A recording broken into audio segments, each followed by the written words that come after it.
to a binary dilemma which was proposed by Kant, which was slightly different from what you're saying, which was regarding the universe, not existence. So if you say existence is actually not the same thing as the universe, and that there are other things which exist outside of the universe, which you obviously do, because that's God, then that's fine. So my third option is a third option to Kant's dilemma of the universe, which is what we were originally speaking about. Your thing regarding existence, I would say it's safer to assume that that existence is not eternal, but I don't think you can say either way. Did anyone understand that? No. Without no disrespect. Sure. Because if somebody has understood the third option, I would like you to explain to me so that No, I didn't say a third option to your. I'm saying there can only be two options. Mm-hmm. There can only be two options. In the context of existence, maybe. In the context of the universe. I'm not talking about the universe. Okay. I talk about existence. You are part of this existence. Remember, I talk about reality and existence. Yeah. You and I are part of this existence.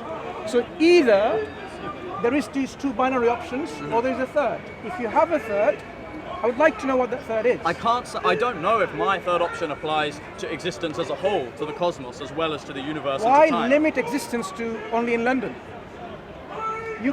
Why limit the concept of existence, only to Marble Arch, Speaker's Corner, or London? Existence means existence, doesn't matter wherever it is, right? Well, because we don't know for sure that anything exists outside of the universe. Unless you're a proponent of the multiverse theory, which I assume as a Muslim you're not. You see, you're assuming too much. I'm not assuming, I'm saying if. That's a lot of assumptions. Okay. Multiverse and this verse. Look, multiverse is also another model, right? It is, yeah. Right.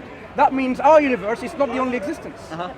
Yeah. So when we talk about existence, any possible existence, we know, that's what I started with, didn't I?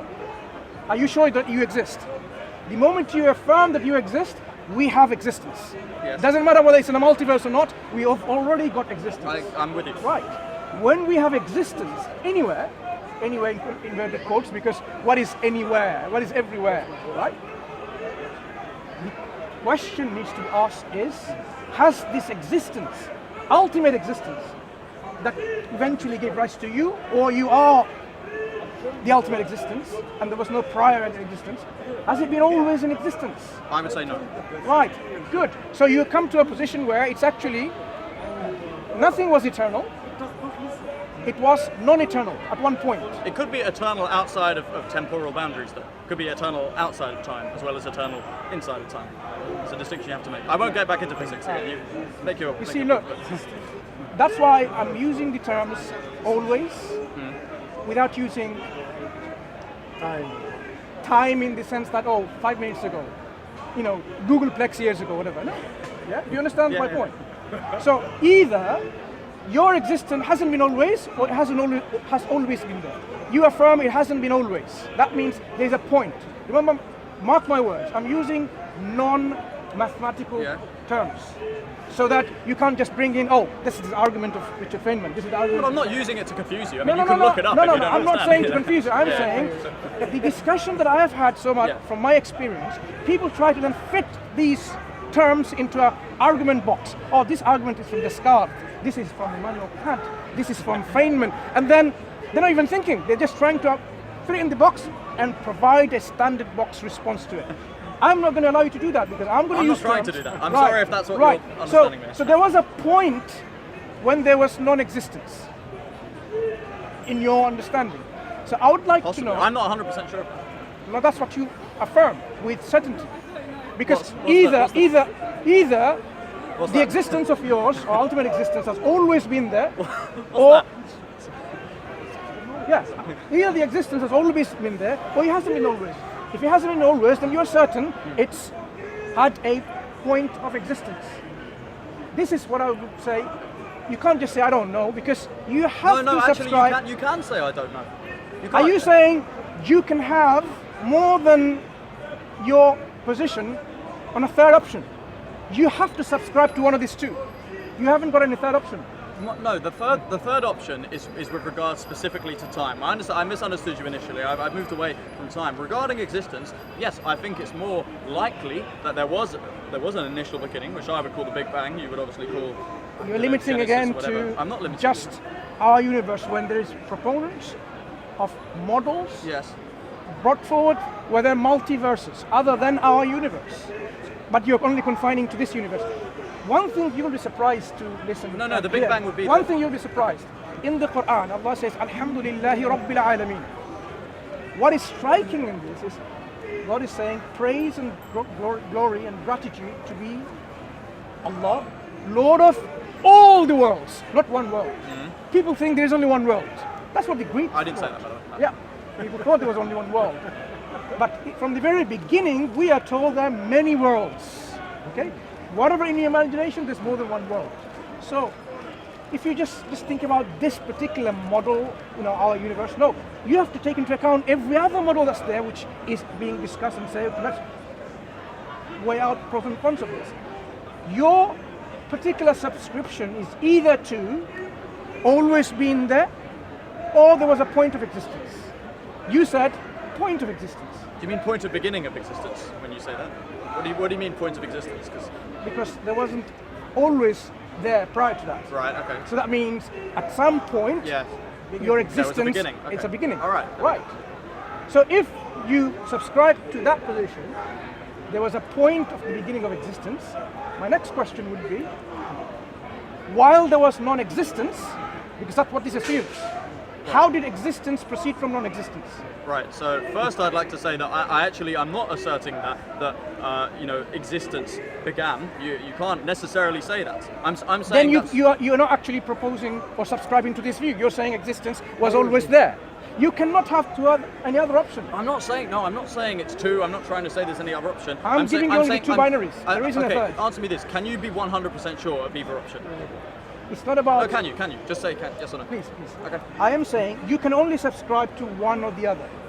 You Yeah. cannot have a subscription to a model that is not possible in our discussion. It's not possible. It's either always in existence or it's not. If you say it's not, we can talk about it. If you say it's always been in existence, we can talk about it. Take a position and we take our questioning or reasoning and our discussion from there. Okay, but just answer me first. Do you accept that you can't be 100% sure of either one? Of course. You just using purely logical. Yeah, use purely. Name me one thing in this reality that has come from nothing. Where did that gate come from? Where did that tree come from? Well, it's Where crafted. did that grass come from? Using a teleological argument, no. Design I'm not argument. using any I don't know about what. Design argument. You're using. Do you see how you're putting the arguments in a particular argument types? I'm not And- doing that. and That's what it's automatically- called. That's what it's Yeah, called. yeah. Look, this is what it's called. From a logical. Yes. Yeah. But you can only say that this tree has come from the floor. Yes. This floor, underneath this floor, there's other things. Where did this floor come from? I don't know. Where did the gate come from? Where did you come from? Well, I came from my parents, but And where did your parents' parents? it's like, well, you're gonna.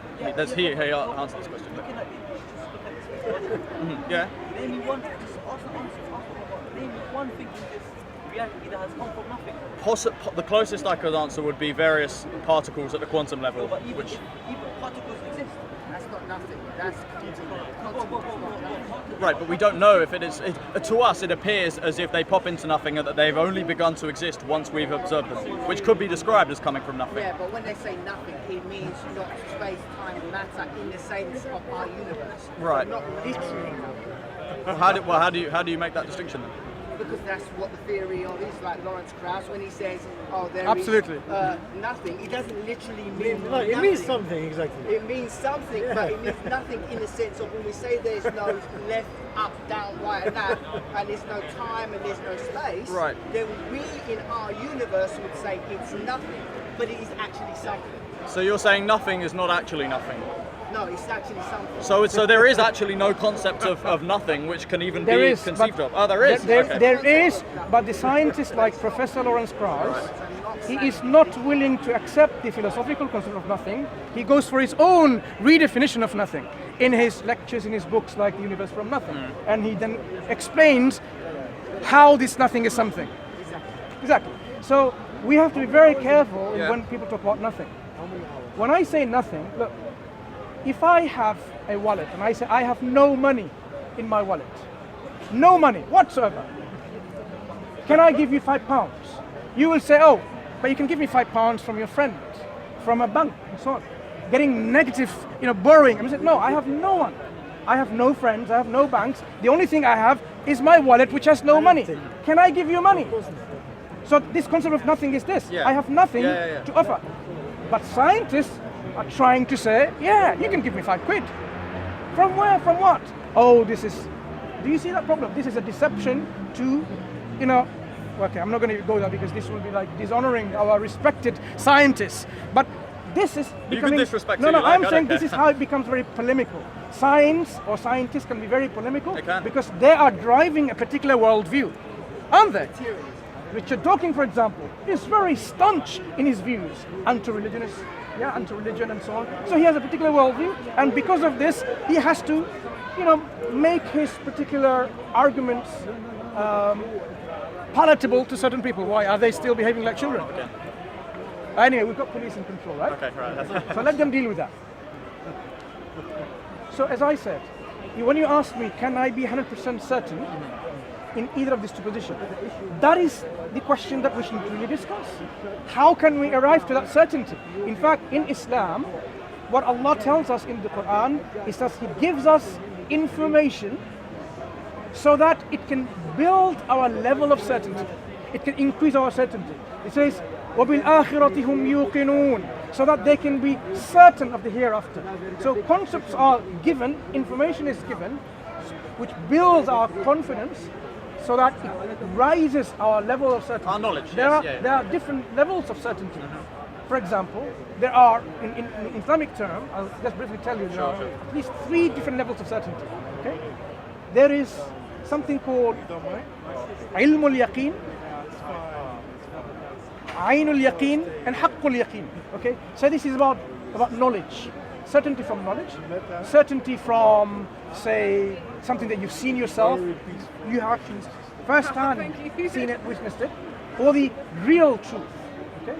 Because, do you remember this famous analogy that we use, how a blind man considers what an elephant looks like? Okay? That's not giving a perspective of the real truth, it's a partial truth. Okay? So in Islam, the real truth, it will happen at a certain point. But you can have other levels of certainty before that. You can have knowledge that gives you certain levels of certainty. Yeah. Okay? So certainty is something that we need to continuously build upon. So you could continuously build upon certainty. Yeah, until then it's not at a point- certainty if you're building upon it. Then it's just knowledge, No. which lacks certainty. As I said, there are types of certainty. I would say there's types of knowledge. For example, your mum or your dad, say your mum, is your mum your mum? You have certain level of certainty. It's not that something, oh, I don't know. You are certain your mum is your That's mum. the law of identity. Yeah, but when I say, okay, how certain are you? Then you'll say, actually, okay, I haven't done a DNA testing. And even if I did DNA testing, it's not going to give me 100% certainty. No, but I know that whoever is my mum is my actual mum, even if it's not the person who calls herself my I'm mum. saying the mum that you have. The one who I think is my mum is my mum. Mum, you think it's Okay, your I'm mum. less sure about that. Yeah? You're certain she's your mum, right? Not the person who calls myself my mum. I'm not certain So- about that. so you can- I'm certain that whoever is my mum is my mum. You have a mother, right? Yes. Okay. So you can go to your mother and say, no. I just want to make sure that of I'm course, not that's offending all right. you. Yeah. So you can go to your mother and say, Mum, I'm not certain you're my mum. I'm a mother. Can you really have that discussion? I have, yeah. You have? I have in the past. Okay. So, in general, most people, they won't even have that discussion. They will take that on a level of trust. Yeah, no, that's okay? right. Yeah, exactly. I was a weird So, child, all right? and that level of trust is what's going to give them the certainty that my mum. But when discussion or questions arise, people can say, okay, I'm not certain now because you could be my stepmom or it could be my something that Could have been kidnapped or something, yeah. whatever, right? And then can have lots of tests. That means other resources to utilize to come to levels of certainty. Yeah? So these kind of things are happening in everyday life. That certainty that you're asking for is something that we continuously build. Scientific certainty. Are we really certain about the things when we say? That's why in a peer-reviewed journal, we put forward something and we ask other people to verify it. Yeah. See if it's replicable. Can you replicate these results? Then the more you replicate this result, the level of certainty becomes higher. Yeah, I'm with you. Right. So in these two propositions, always existing and not always existing, we can actually analyze each of them in turn. Okay, let's take the position where it wasn't always existent. Okay, my question would be, that means existence, and prior to this, at a certain moment is not defined by seconds or fraction of a second or time, sure. moment, there was non-existence. Then I'm going to have to ask, how did non-existence come into or become existence? Because non-existence in our understanding would be absence of any existence. Absence of matter, absence of time, absence of quanta, absence of gravity, absence of energy, absence of God, absence of everything. Okay, all right. Non-existence is absence of everything. Okay, good. So when you have absence of everything, how can you then have existence? In what way you can even postulate this? Well, okay, so I'm going to answer your question with a question, but did God create, I don't want to say existence, but the universe, the cosmos, from nothing, or did he create it from parts of himself? It has to be one of the two. Before you go into God exists Okay. and how he created this All right, universe, all right. let's talk about this particular, the other alternative. Okay. Yeah? I mean, there's only so much I can say. I'm saying, remember, once we deal with this alternative, we have to go to the other Yeah, alternative to see okay. whether All right, this go is ahead. rationally feasible, whether it makes sense or not. You can't just deal with one alternative and then say, that's it, I've proven the other. No, I didn't say that. No, I'm saying, I'm with you now. Okay, I'm good. saying we cannot say, Yeah, once you've proven sure. it means the other is right, because we need to check the other and see whether that makes sense too. Okay, the floor is yours. Right. So non-exist in the second alternative, the infinite. non-existence, no, which is not always been there. Okay, right. Remember, I subscribe to the position where there's always been something there. Okay? So I'm talking about the other alternative, Right, okay, yeah. the alternative that you seem to subscribe, but not certain. All right, yeah. We follow so far.